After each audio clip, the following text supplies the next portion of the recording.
प्यारे दोस्तों, एक बार फिर आप सभी का time pass with Mishra sir में स्वागत है। आशा है कि आप लोग बहुत ही अच्छे से होंगे और तिरंगे की शान में अगस्त का महीना चल रहा है। आज़ादी का महोत्सव, अमृत महोत्सव मनाने की पूरी तैयारी ज़ोर शोर से पूरे देश में चल रही है। तो as an Indian we should participate, लेकिन उससे ज़्यादा महत्वपूर्ण ये है प्यारे दोस्तों कि घर के ऊपर छत पर तिरंगा लगाने से पहले तिरंगे की छवि ये हमारे दिल में होनी चाहिए। दिल में तिरंगा रखो, देशभक्ति रखो, जज्बा रखो और तिरंगे की शान में कोई भी गुस्ताखी करे तो उसे माफ़ मत करो। यही एज एन इंडियन हमारी हमारा कर्तव्य है, क्योंकि तिरंगे के लिए हमारे पूर्वजों ने बहुत खून बहाया, बहुत कुर्बानियाँ दी है। चलिए मुद्दे की बात करते हैं। तो सभी को जय हिंद। आज हम बात करेंगे कि voice change of past continuous. प्यारे दोस्तों, अगर कोई भी सेंटेंस पास्ट कंटिन्यूअस टेंस का आ जाए तो उसको आप पैसिव वॉइस में कैसे करेंगे? बहुत ही आसान है। फॉर एग्जाम्पल, नैतिक वॉज वॉचिंग अ मूवी। और उससे पहले हमें ये पहचान लेना पड़ेगा कि पास्ट कंटिन्यूअस टेंस की पहचान क्या होती है। अगर कोई सेंटेंस इंग्लिश में दे दिया जाए तो हम कैसे पहचानेंगे कि वह पास्ट कंटिन्यूअस टेंस है? याद रखिएगा प्यारे दोस्तों,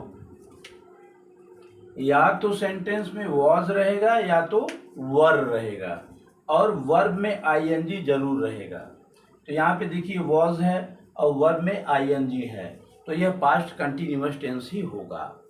मतलब दुनिया का कोई भी सेंटेंस अगर इंग्लिश में दे दिया जाए, उस सेंटेंस में वॉज या वर है, दोनों में से एक अगर है, और साथ ही साथ वर्ब में आईएनजी लगा है, तब वह पास्ट कंटिन्यूअस टेंस होगा दोस्तों। तो पास्ट कंटिन्यूअस टेंस को हम लोग पैसिव वॉइस में बदलने के लिए सबसे पहले ऑब्जेक्ट लगा देंगे। ऑब्जेक्ट के बाद हम वॉज या वर लगा देंगे, और उसके बाद हमको बीइंग लगाना पड़ेगा। याद रखिएगा प्यारे दोस्तों, BEING, बीइंग लगाना पड़ेगा, जैसा कि प्रेजेंट कंटिन्यूअस में हम लोग लगा चुके हैं, आपको याद होगा। और उसके बाद वर्ब का थर्ड फॉर्म, फिर बाई सब्जेक्ट। आपको याद है कि वर्ब के थर्ड फॉर्म के बाद कुछ बदलता नहीं है और ऑब्जेक्ट आपका पहले लगेगा। तो चलिए, नैतिक वॉज वॉचिंग अ मूवी, तो ऑब्जेक्ट क्या है? A movie. A movie. अब क्या लिखना है? वॉज या वर। तो अ मूवी मतलब ये तो सिंगुलर हो गया, तो वॉज लिखेंगे। अब क्या लिखना है प्यारे दोस्तों? Being, BEING, being. अब क्या लिखना है? वर्ब का थर्ड फॉर्म। तो वर्ब क्या है? वॉचिंग। तो आईएनजी हटा दो, तो मेन वर्ब क्या होता है? वॉच। तो वॉच में ईडी लगा दो, थर्ड फॉर्म हो जाएगा वॉच्ड। अब क्या लगाना है? बाई। तो हम यहाँ पे लगा दिए बाई। कुछ अपने से नहीं करेंगे, जो ये बोल रहा है भाई साहब बस हम उसको फॉलो करेंगे। अब सब्जेक्ट लिखना है, तो सब्जेक्ट क्या है? नैतिक। ये पैसिव वॉइस हो गया। कितना आसान है, बहुत ही। प्रेजेंट कंटिन्यूअस टेंस को हमने पैसिव वॉइस में बताया था कि वो इज एम आर लगेगा, बाकी तो नियम वही है। पास्ट कंटिन्यूअस हो जाएगा तो इज एम आर न लग के केवल वॉज वर लगेगा, बाकी तो सेम टू सेम है। चलिए आगे बढ़ते हैं। आपका एक सेंटेंस है प्यारे भाइयों कि the peon was ringing the school bell. अब आपका ऑब्जेक्ट क्या है? The school bell. चलिए, द स्कूल बेल, चलिए ऑब्जेक्ट हो गया। अब वॉज या वर लगेगा, क्या लगेगा? या एक घंटी बज रहा है ना, 4-5 घंटी थोड़ी बज रहा है। The school bell was. अब क्या लगाना है? BEING, being. अब क्या लगाना है प्यारे दोस्तों? वर्ब का थर्ड फॉर्म। तो वर्ब क्या है? रिंगिंग। आईएनजी हटा दो, क्या होता है? रिंग। रिंग, रैंग, रंग। तो यहाँ पे क्या लग जाएगा, रंग। अब बाई लगाना है, बाई। अब सब्जेक्ट लगाना है, तो सब्जेक्ट क्या है, द प्यून।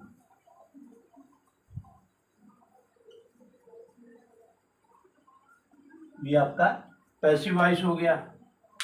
बहुत ही आसान है, मैंने अब क्या बताया जाए, बशर्ते ये कि हमें टेंस की जानकारी होनी चाहिए। जिस सेंटेंस को हम पैसिव वॉइस में बदल रहे हैं प्यारे दोस्तों, कम से कम उसकी पहचान होनी चाहिए। एक बार पहचान हो गई, दोस्ती हो गई, प्रेम हो गया, तो फिर नियम तो यहाँ पे लिखा ही है, इसको फॉलो कीजिए। दुनिया का कोई भी एग्जाम्पल हो, कोई भी हो, ये हो जाएगा। लेकिन इसी टेंस वाला, हर टेंस का अलग अलग नियम, अलग अलग कानून होता है, ठीक है। चलिए अब एक एग्जाम्पल हम और देते हैं प्यारे दोस्तों आपको।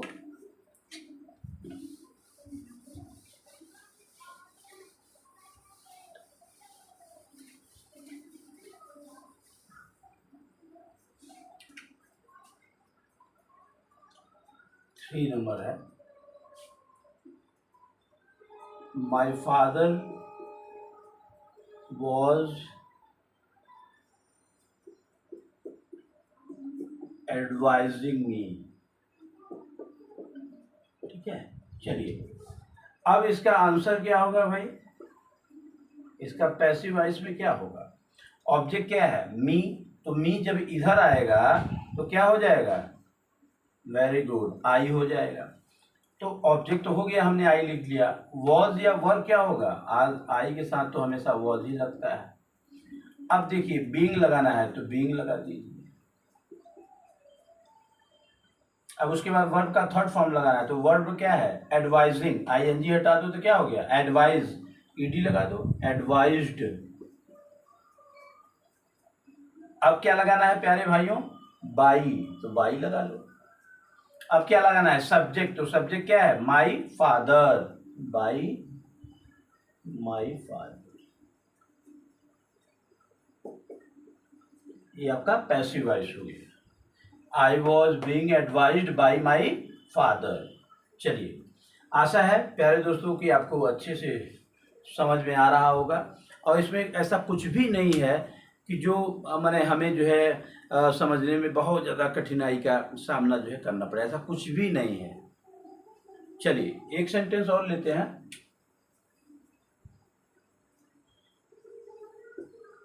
यू वर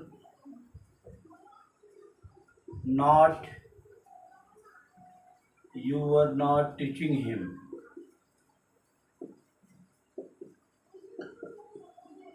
चलिए अब इसमें वर्ब भी है और वर्ब में आईएनजी भी है, तो नो डाउट यह पास्ट कंटिन्यूअस टेंस का हो गया। लेकिन नया चीज क्या है, यहाँ पे नॉट आपको लग गया है। तो नॉट अगर आ गया तो हमें घबराने की जरूरत नहीं है, हम इंडियन हैं, हर मुसीबतों का सामना डट के करेंगे। चलिए ऑब्जेक्ट क्या है, हिम है। हिम जो है जब इधर आएगा तो क्या हो जाएगा, ही। अब ही के साथ क्या लगेगा, वॉज।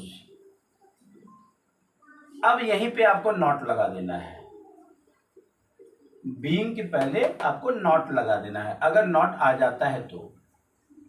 अब बीइंग लगा दो। अब वर्ब का थर्ड फॉर्म क्या है, टीचिंग। तो मेन वर्ब क्या हुआ, teach. Teach, taught, taught. He was not being taught by you. ये हो गया आपका पैसिव वॉइस। कितना आसान है, एक बार आप इसको अच्छे से देख लीजिए, इसको दिमाग में बैठा लीजिए। चलिए प्यारे दोस्तों, अब मैं आपको जो एग्जांपल दूंगा, कभी कभी क्या होता है कि एक सेंटेंस में दो ऑब्जेक्ट दे दिए जाते हैं। एक सेंटेंस में दो ऑब्जेक्ट दे दिए जाते हैं, जो एग्जांपल नंबर मैं 5 के द्वारा आपको समझाने की कोशिश करूंगा। शीला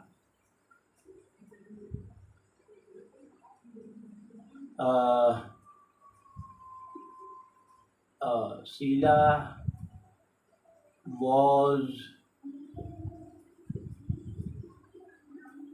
giving me rupees 501 ये एक्टिव देगी नहीं। शीला बहुत चालाक है, लेकिन फिर भी देखते हैं। तो प्यारे दोस्तों, यहाँ पे वॉज भी है और वर्ब में आईएनजी भी है, तो ये पास्ट कंटिन्यूअस टेंस हो गया। देखिए पहला ऑब्जेक्ट ये हो गया और रुपीस ये दूसरा ऑब्जेक्ट हो गया, इसमें दो दो ऑब्जेक्ट दे दिए हैं। तो चलिए हम दोनों तरीके से करेंगे। पहला ऑब्जेक्ट हम इसको मानेंगे, मी है, मी इधर आ गया तो क्या हो गया, आई। अब आई के साथ वॉज लगेगा, वॉज। अब बीइंग लग गया, बीइंग, ठीक है। आई वॉज बीइंग, अब वर्ब का थर्ड फॉर्म हो गया, आई वॉज बीइंग गिवन, ठीक है। अब वर्ब के थर्ड फॉर्म के बाद आप ये दूसरा ऑब्जेक्ट लगा लीजिए, ठीक है। 501 I was being given ₹501 by Sheela, ये आपका पैसिव वॉइस हो गया। अब एक तरीके से आपने कर लिया तो बेचारा 501 नाराज है। दूसरा ऑब्जेक्ट हम इसको बनाएंगे, ₹501 ये ऑब्जेक्ट हो गया। अब वॉज लगाना है, अब वॉज लगेगा कि वर लगेगा,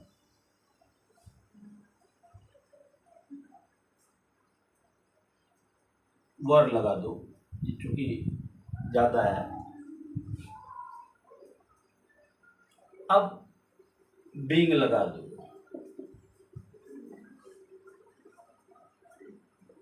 अब verb given, verb being, verb का थर्ड फॉर्म लगा लो, गिवन। अब टू मी लगा दो, टू मी, क्योंकि टू मी को आप छोड़ेंगे नहीं, ये भी हो गया आपका passive voice.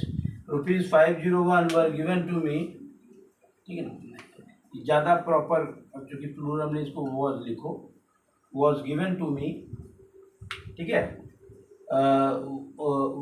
Was being given to me by Sheela, इसमें कोई प्रॉब्लम नहीं है। जैसे एक सेंटेंस और हम इसी का दे दे रहे हैं, इसमें दो दो वाला है, ज़्यादा क्लियर हो जाएगा।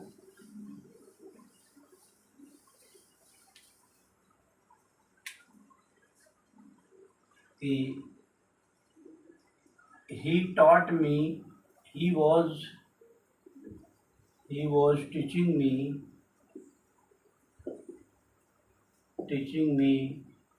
English grammar, he was teaching me English, या लंबा हो जाएगा, he was teaching me grammar, ये आपका एक्टिव वॉइस हो गया। तो पहला ऑब्जेक्ट आपका मी हो गया और ग्रामर जो है ये आपका दूसरा ऑब्जेक्ट हो गया। तो पहला हम मी वाला करेंगे, चलिए। आई, अब वॉज लगाना है तो वॉज लगा दिए, बीइंग लगाना है तो बीइंग लगा दिए। अब वर्ब का थर्ड फॉर्म लगाना है, तो वर्ब क्या है, teaching, taught, teach, taught, taught. Taught verb का थर्ड फॉर्म भी होता है और वर्ब का सेकंड फॉर्म भी यही होता है। आई वॉज बीइंग टॉट, अब आप ग्रामर लगा दीजिए, आई वॉज बीइंग टॉट ग्रामर, ठीक है। वर्ब के थर्ड फॉर्म के बाद तुरंत आप ऑब्जेक्ट नंबर 2 लगा लीजिए, बाई ही लगा है तो हो जाएगा हिम, ये आपका पैसिव वॉइस हो गया, ठीक है। आई was being taught grammar by him, ये पहला हो गया। अब दूसरा हम करेंगे, अब ग्रामर को ऑब्जेक्ट बनाएंगे, तो ग्रामर वॉज बीइंग टॉट। अब वर्ब के थर्ड फॉर्म के बाद आप मी को छोड़ेंगे नहीं, याद रखिएगा, to me, grammar was being taught to me by him, ये आपका पैसिव वॉइस हो गया। आशा है प्यारे दोस्तों की समझ में आ रहा होगा, और नहीं समझ में आ रहा होगा तो वीडियो जो है एक बार फिर से देख लीजिएगा। और इसके पहले का जितना भी एक्टिव टू पैसिव वॉइस है टेंस वाइज, वह सारा वीडियो अपलोडेड है, डिस्क्रिप्शन बॉक्स में आपको लिंक मिल जाएगा। आशा है कि आप उसे देखेंगे और अंग्रेजी से प्रेम करेंगे, हिंदी से पहले प्रेम करेंगे, क्योंकि हिंदी है, हम वतन है हिंदुस्तान हमारा, लेकिन अंग्रेजी को भी जानना जरूरी है, तभी जो है जीवन में या प्रोफेशन में आगे बढ़ पाएंगे। सो सभी का बहुत बहुत धन्यवाद। Thank you very much for being with me, thank you very much.